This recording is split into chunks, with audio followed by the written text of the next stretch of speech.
Olá, bem-vindos ao Diário Esportivo nesta segunda-feira, dia 15 de maio de 2017. Eu tô aqui nas presenças do editor de esportes Angelo Verotti e do repórter Anderson Fattori. Tudo bem com vocês? Tudo bem, prazer estar aqui novamente. Tudo certo, graças a Deus. Maravilha, então vamos aos destaques do programa de hoje. Palmeiras goleia Vasco, Corinthians empata e São Paulo e Santos perdem na estreia do Brasileirão. São Bernardo faz últimos ajustes para a estreia na Série D. Esporte Clube São Bernardo é o único da região a vencer na rodada da segundona. Bom, então esses estão os destaques. Vamos começar o programa falando a respeito da vitória do Palmeiras 4-0 sobre o Vasco na rodada inaugural do Campeonato Brasileiro. Fattori, 4-0 incontestável do Palmeiras para cima do Vasco, né? Acho que é um placar que dá a dimensão da diferença entre as equipes hoje, né? O Palmeiras tem um melhor elenco, já disse isso algumas vezes, do Campeonato Brasileiro, do Brasil, né?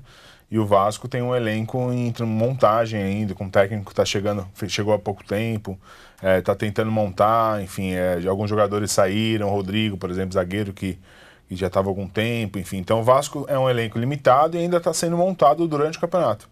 Então acho que foi um placar justo pelo que o Palmeiras apresentou. O Palmeiras tem um time muito forte, agora ainda mais embalado pela chegada do Cuca, né? O Cuca é um especialista em motivar o time, em dar esse gás. E foi o que aconteceu. O Borja, que já vinha um pouco contestado com o Eduardo Batista, fez um gol de cabeça, depois fez um gol de pênalti, talvez. Isso já tudo faz parte do planejamento para dar moral para ele, que é um jogador caro. A gente sabe que o Palmeiras aposta muito nele. Então esse segundo gol certamente foi para dar moral para ele começar com 2 gols, saber que ele vai ser o dono ali da posição. Acho que tudo isso faz parte desse planejamento que o Cuca trouxe para o Palmeiras para começar bem, com o pé direito, em casa, ganhando. E uma vitória que mostra que o Palmeiras chega para brigar pelo segundo título seguido. Angelão, a torcida palmeirense pode esperar o 10º título no fim do ano? O Palmeiras está credenciado para conquistar o Deca? Olha, se continuar com esse futebol que mostrou ontem, foi o que eu estava falando para vocês aqui antes. Eu espero que o Palmeiras não abra 20 pontos até o final do primeiro turno, já do segundo colocado. A diferença técnica do Palmeiras para outros clubes é gigantesca, entendeu? Não dá para você falar, não, o São Paulo dá para comparar o Santos ou o Corinthians, não dá, entendeu? O Palmeiras mostrou um futebol ontem que não se vê com o Eduardo Batista, mas eu até achei estranho. O próprio desempenho do Borja, como o Fattori falou, foi muito bem, e com o Eduardo Batista não rendia, entendeu? Ontem já arrebentou. Então eu não sei se é o trabalho do treinador ou se foi a motivação, tá? Foi o trabalho motivacional, ou os jogadores também estavam meio que, não tirando o pé, mas não estavam mais naquele espírito todo para ajudar tão assim o Eduardo Batista. Mas o Palmeiras mostrou um grande futebol ontem e desse jeito dificilmente alguém alcança nesse campeonato, né? É verdade, o Palmeiras demonstrou um futebol de alta qualidade, como o Fattori disse, contra um adversário ainda que não está nos seus melhores dias. Vamos ver o que vai ser do futuro dos dois, né, Angelão? Eu acho que o Vasco é um time que está sendo montado ainda, mas do jeito que o Vasco está sendo montado, acho que no ano que vem o Vasco está na Série B de novo, viu? Porque eu não sei se foi o trabalho do Roberto Dinamite que virou uma avalanche, depois o Vasco não conseguiu se reerguer, ou se o próprio Eurico Miranda ali no comando não está rendendo, porque o Eurico Miranda conseguiu montar times que eram potências no Vasco antigamente, e nos últimos anos o Vasco é um fiasco, né? E do jeito que começou esse campeonato, se continuar assim, até o final do primeiro turno já está ali, vai ser o último colocado, vai estar na zona de rebaixamento e não vai sair de lá mais, eu acho. É verdade. E quem estreou aí não tão bem, né, com um empate em casa com a Chapecoense no sábado, foi o Corinthians. O campeão paulista ficou 1-1 ali com a Chape, mais um gol do Jô, né, Angelão, que demonstra ser aí uma peça importante desse elenco do Corinthians, mas não foi suficiente. Não foi suficiente, o Corinthians é aquilo que eu falei no programa da semana passada, eu acho que vai brigar ali para ficar na zona intermediária da tabela, pode ser que surpreenda, não vou falar de quarta força, terceira força, que isso aí não quer dizer nada. O time tem que encaixou no Paulista, foi campeão, mas no Brasileiro é outro nível, tem equipes que são muito competitivas, que tem muito potencial. Então o Jô fez mais um gol, é claro, um cara decisivo, assim como na Arena o Romero costuma fazer um monte de gol, mas o Corinthians precisa de muito mais que isso, tem que reforçar esse elenco, senão foi o que eu falei, vai ser para brigar ali na zona intermediária da tabela. O jogo com a Chapecoense foi um jogo que o Corinthians não apresentou muita coisa, foi o que o Corinthians apresentou durante quase o Campeonato Paulista inteiro, aquele joguinho xoxo, aí vai ganhar de 1-0, vai ganhar de 2-1, mas não fez muito mais que isso, acabou tomando um empate. E vamos ver para a sequência da competição, mas precisa reforçar esse elenco. O Corinthians não vai muito longe com esse time, não. Fattori, o que você pode dizer aí desse Corinthians 1, Chapecoense 1 na Arena? Eu acho que o título paulista deu uma aliviada pro time, me parece. Que eu fiz o jogo contra a Universidade do Chile no meio de semana e contra a Chapecoense assisti também. O que foi forte do Corinthians durante o Paulistão, que foi o sistema defensivo, sucumbiu nesses últimos jogos aí, né? É certo que o Pablo saiu machucado logo ali no começo, na metade do primeiro tempo, né? Contra a Chapecoense, só que a Chape, mesmo com o time praticamente reserva, tinha pouquíssimos titulares em campo, teve muitas chances chegou muitas vezes na frente do Cássio, até com possibilidade de ganhar o jogo na arena, né? E o Corinthians, e contra o Universidade do Chile foi a mesma coisa, o time chileno não conseguiu converter as chances que criou em gols, mas o Corinthians no Campeonato Paulista mostrou um sistema sólido defensivamente, o Carille conseguiu fazer o time tomar poucos gols e não tomar nem sustos. O Cássio muitas vezes era espectador do jogo, né? Ele mais organizava o time do que participava efetivamente. E depois do título, os dois jogos seguintes, Universidade do Chile e Chapecoense, o sistema defensivo do Corinthians é uma desmontada. E acho que é aí que mora o perigo, porque todo mundo sabe que o Corinthians tecnicamente não é um time bom. É um time muito limitado. E o que levava o Corinthians bem era o sistema defensivo. Se o sistema defensivo voltar a falhar, como está falhando, dando espaço para os adversários, o Corinthians corre sérios riscos mesmo ali de ficar numa zona intermediária. Caso o Carille consiga ali converter, consiga recolocar o sistema defensivo nos trilhos, o Corinthians tem possibilidade no campeonato de pontos corridos, pontuar bem em casa, e aí você já consegue ter uma possibilidade ali de brigar por Libertadores e tal. Mas o elenco do Corinthians é limitadíssimo. Chegando o Cleison agora já dá uma melhorada, um jogador importante de ponto, de velocidade, uma sombra para o Romero ali, talvez jogando com os dois, um de cada lado, mas enfim, dá uma melhorada, mas o Corinthians tem que tomar cuidado com os espaços na defesa que está dando. É verdade, e por falar em defesa que dá espaços, a defesa tão questionada do São Paulo, mais uma vez, acabou vazada, derrota para o Cruzeiro por 1-0 na estreia do Tricolor no Brasileirão, Angelão, e o São Paulo que bota mais ainda pressão para cima do Rogério Ceni. Bota mais pressão para cima do Rogério Ceni, o gol foi numa bobeira, numa cobrança de lateral, né, que a defesa ficou marcando bobeira, o Ábila foi lá e fez o gol. O Rogério Ceni, eu falei aqui já no programa, acho que deveria ter feito primeiro um estágio, nem que seja no time inferior do São Paulo ou no outro clube do interior para começar, para pegar experiência, porque a diretoria, tudo bem, é um ídolo do clube, mas a diretoria acreditou que há experiência no gol ali, ele vai pegar o time, vai montar e vai conseguir tocar. Deram alguns bons jogadores para ele, mas ele não conseguiu, não está fazendo o trabalho render. Acho que se fosse em outro clube já, do jeito que aconteceram as eliminações na Copa do Brasil, na própria Sul-Americana, no Paulista, eu acho que ele já teria caído. Mas como é o Rogério Ceni é ídolo, eu estava lendo uma coluna esses dias, falando até que o São Paulo virou refém do seu ídolo agora, né? Dificilmente acho que o diretor vai chegar, um presidente, vai falar, manda o Rogério Ceni embora. A torcida está apoiando ainda, acho que isso aí também é um termômetro. A partir do momento que a torcida começar a pegar no pé mesmo, aí pode ser que a diretoria faça alguma coisa, mas acho mais fácil o Rogério Ceni pedir as contas do que ser demitido. Mas ele já mostrou que ele não tem esse potencial todo, não adianta. Acho que dificilmente ele vai conseguir acertar esse São Paulo, Rogério Ceni. Ele tem que pegar a experiência, tinha que ter feito não só estágio, tinha que ter feito um estágio, mas treinando o clube. Não é ir para a Europa, vou assistir, vou treinar, vou aprender com os melhores treinadores. Não, você tem que saber comandar. Os jogadores são diferentes. Tem jogador que é chinelinho, que a gente sabe aquela linguagem que a gente usa no futebol, que quer ajudar, tem jogador que não quer. Então, é complicado o negócio para o Rogério Ceni, não está fácil não. É verdade, você compartilha dessa opinião, Fattori?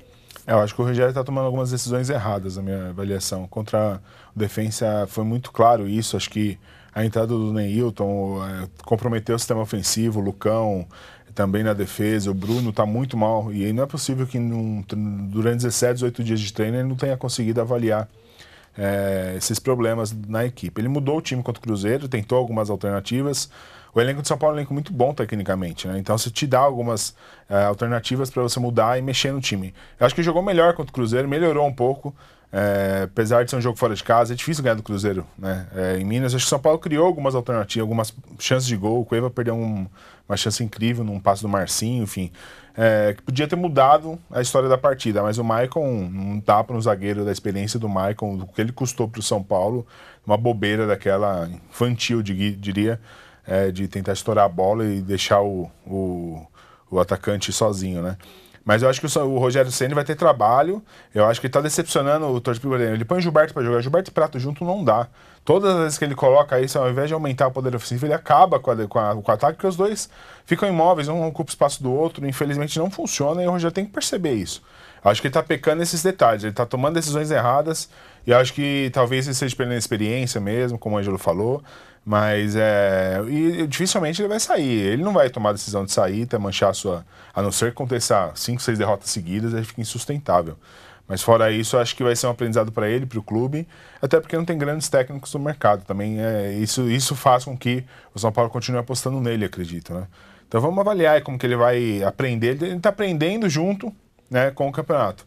E vamos ver se o São Paulo consegue aí recuperar a autoestima, confiança, que isso também é importante, né? É verdade. E num jogo muito bom, né, de 5 gols, muitas mudanças no placar, empate, virada não chegou a acontecer, mas enfim, o Santos correu atrás, mas não conseguiu vencer o Fluminense, né? Foi 3-2 pro Flusão lá no Maracanã, Angelão, e o Santos estreia com derrota no Brasileirão, e uma derrota que, enfim, não é não é, como é que eu posso dizer, não é muito sentida, porque, afinal, ganhar do Fluminense no Rio não é fácil, mas o Santos, enfim, estreia com derrota. Estreia com derrota, nunca é um bom resultado, mas o Santos tem potencial, um elenco de qualidade.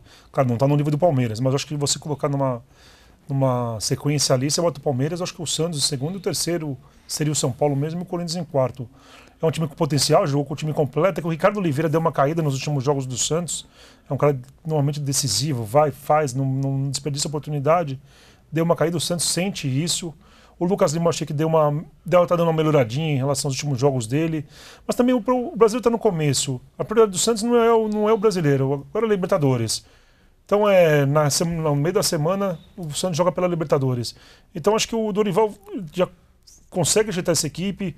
O brasileiro fica em segundo plano, não tem como falar que não, porque tem tantas rodadas pela frente ainda.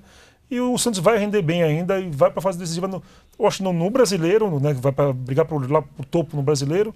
E vai brigar pela fase decisiva na Libertadores também. Não sei se vai ser campeão, mas que vai brigar, vai. Tem potencial para isso. E o Fluminense com 2 gols do Henrique Ceifador, ex-Ramalhão, né, Fator? Muita gente não sabe que o Henrique passou por aqui, um período meio curto, mas passou. E Santos, enfim, precisa, obviamente, ver para qual lado que vai correr. Primeiramente, né, por onde vai voltar as atenções, assim como o Ângelo disse, para poder realmente colocar a força máxima e priorizar um dos dois, né? O grande problema do Santos é a qualidade do elenco, não do time, mas do elenco. Ontem, por exemplo, jogaram 2 garotos na zaga, né? Lucas Veríssimo e Yuri, e o Zeca, como tá jogando na esquerda, jogou improvisado Jean Mota. Então, assim, você tem um sistema defensivo com 2 garotos e um improvisado, né? Contra o Fluminense fora de casa, com sede de ganhar, né? Muito complicado. Eu vi o jogo do Santos. Eu acho que até que o Santos jogou bem. Do meio pra frente, o time foi bem, envolveu o Fluminense. Teve até um lance inacreditável que até nem repercutiu muito, mas o Diego Cavalieri tinha uma bola fora da área, que o Bruno Henrique faria o gol, ele iria dominar para fazer o gol, o Diego Cavalieri saiu socando fora da área. Um lance de expulsão do goleiro de falta na linha da área que passou despercebido, acho que estava 2-1 ainda o jogo, mudaria totalmente a partida, mas enfim, acho que o Santos foi bem ofensivamente, pecou defensivamente, acho que o Jean Mota fez um pênalti infantil no Henrique no finalzinho do primeiro tempo. O primeiro gol também, o Lucas Veríssimo não conseguiu antecipar o Henrique, que é um jogador experiente, sabe se posicionar. Então, acho que depois que o Santos conseguir voltar os jogadores titulares, acho que o Santos é um time bom, um bom time. Só que precisa de elenco. A gente sabe que o Brasileirão vai precisar desses garotos mais vezes. Então, acho que o Santos precisa pensar em reforçar o sistema defensivo aí, que é David Braz, Gustavo Henrique, que talvez volte aí no meio do campeonato, mas não dá para contar com... A garotada não está dando conta, principalmente do meio para trás, né? É verdade. Bom, e agora...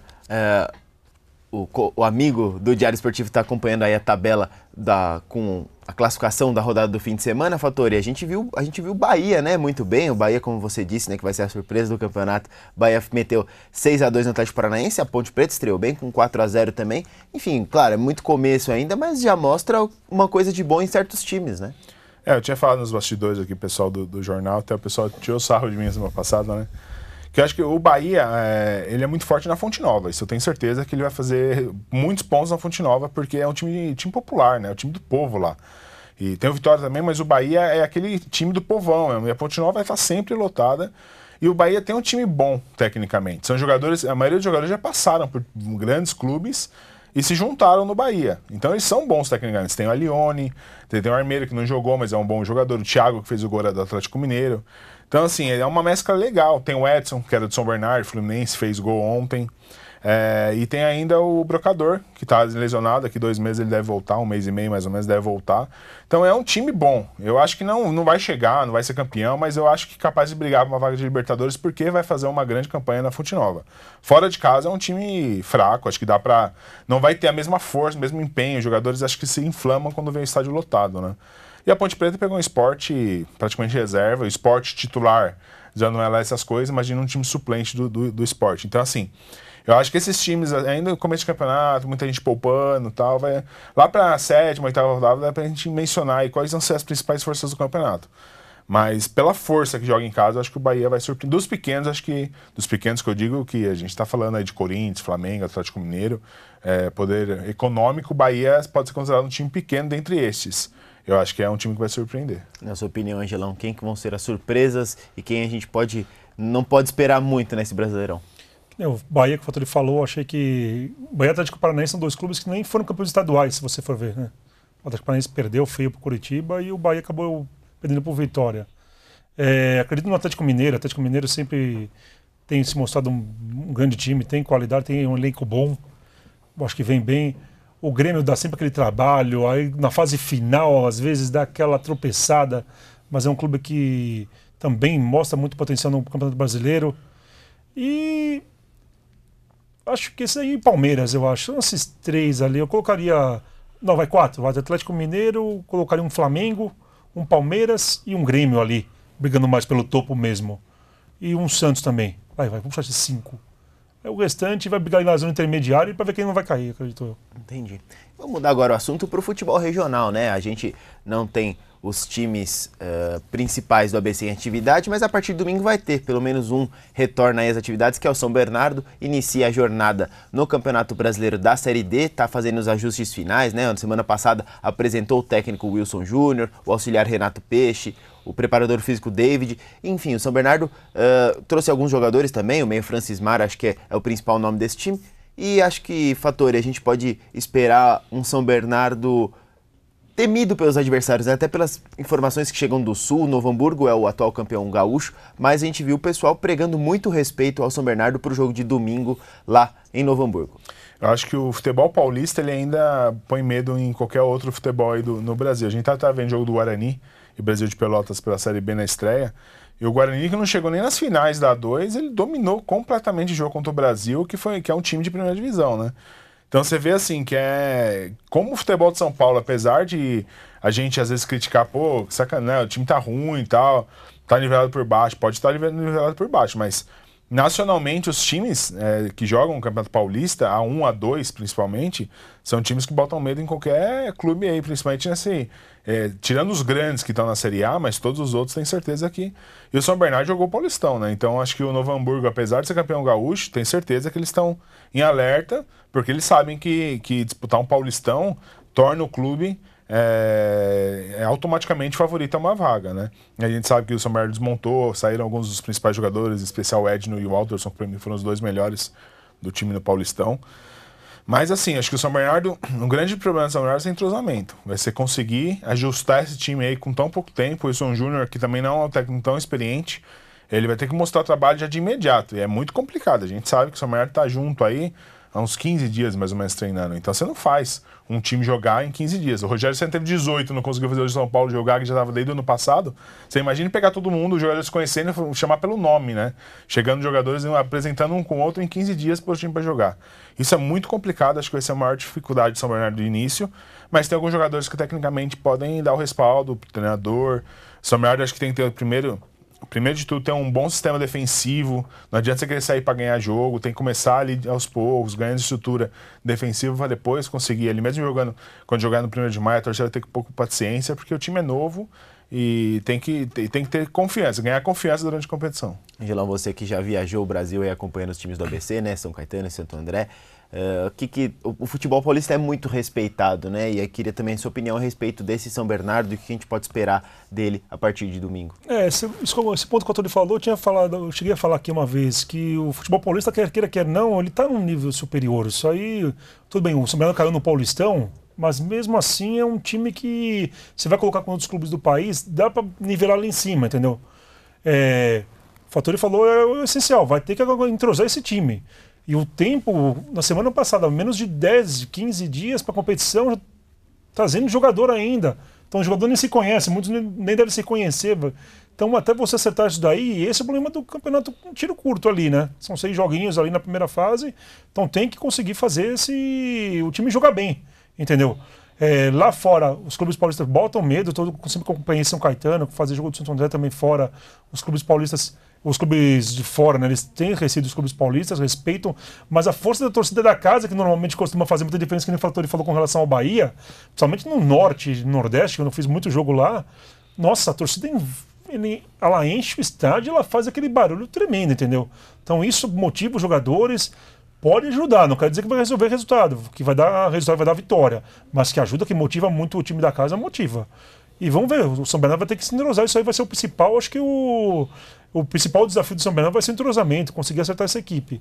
Conseguindo isso, ele vai bem no campeonato, apesar do rebaixamento no Paulista que aconteceu, acredito. Verdade, até para minimizar talvez um pouco desse entrosamento, trouxe 3 jogadores do Juventus, trouxe 2 jogadores do Gama, lá do Distrito Federal, jogadores desses 3 Juventus, 2 já tinham passado pelo São Bernardo e estavam jogando com o Wilson Júnior lá no Juventus, então eu acho que tudo isso é um pouco para minimizar também essa questão do entrosamento. Então domingo, a estreia do São Bernardo na Série D, segunda-feira a gente traz todos os detalhes aí, informações do primeiro jogo do Tigre aí, o debut do Tigre numa competição de Campeonato Brasileiro, porque já jogou a Copa do Brasil, mas o Campeonato Brasileiro vai ser a primeira vez, tá certo? Falando do São Caetano agora, o São Caetano que pegou um períodozinho de férias aí após o título paulista da Série A2, volta aos trabalhos no dia 30 de maio para começar a preparação para a Copa Paulista, que para o São Caetano começa dia 1º de julho, e o presidente Nário disse semana passada, Angelão, que ninguém sai do azulão, né?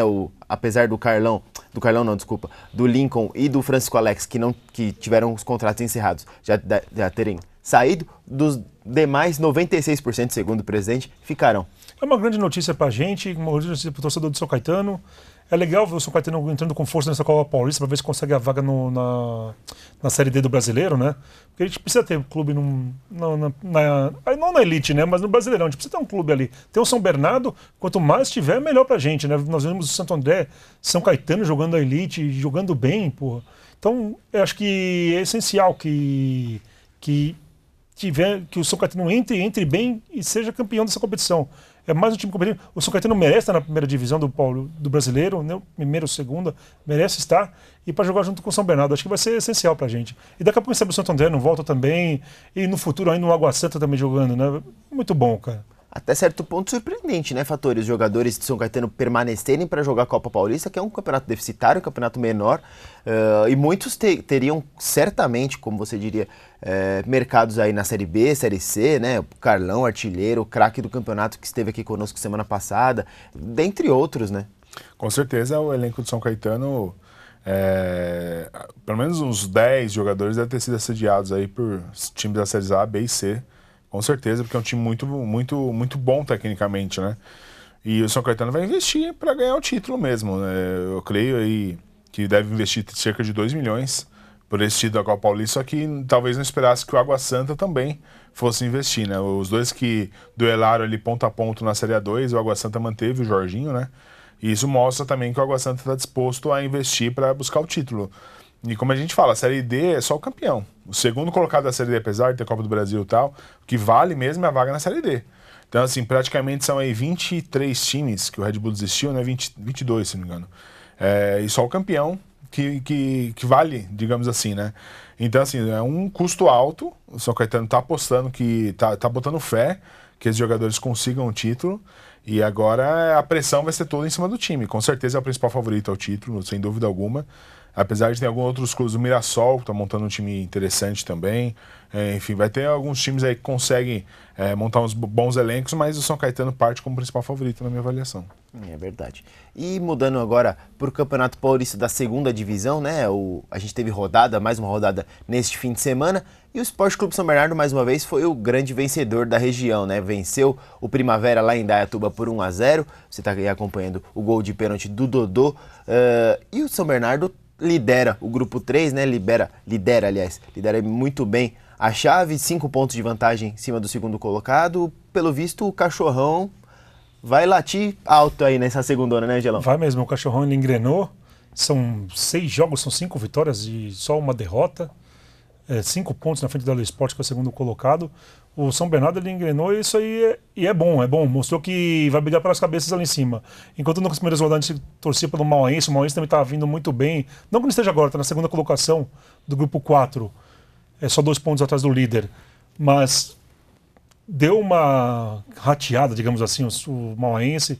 Começou a dar uma decaída, aquelas vitórias na sequência que ele teve no começo da competição já não aparecem mais. O São Bernardo, pelo contrário, chegou a sofrer uma derrota, mas depois já se recuperou com 2 vitórias seguidas.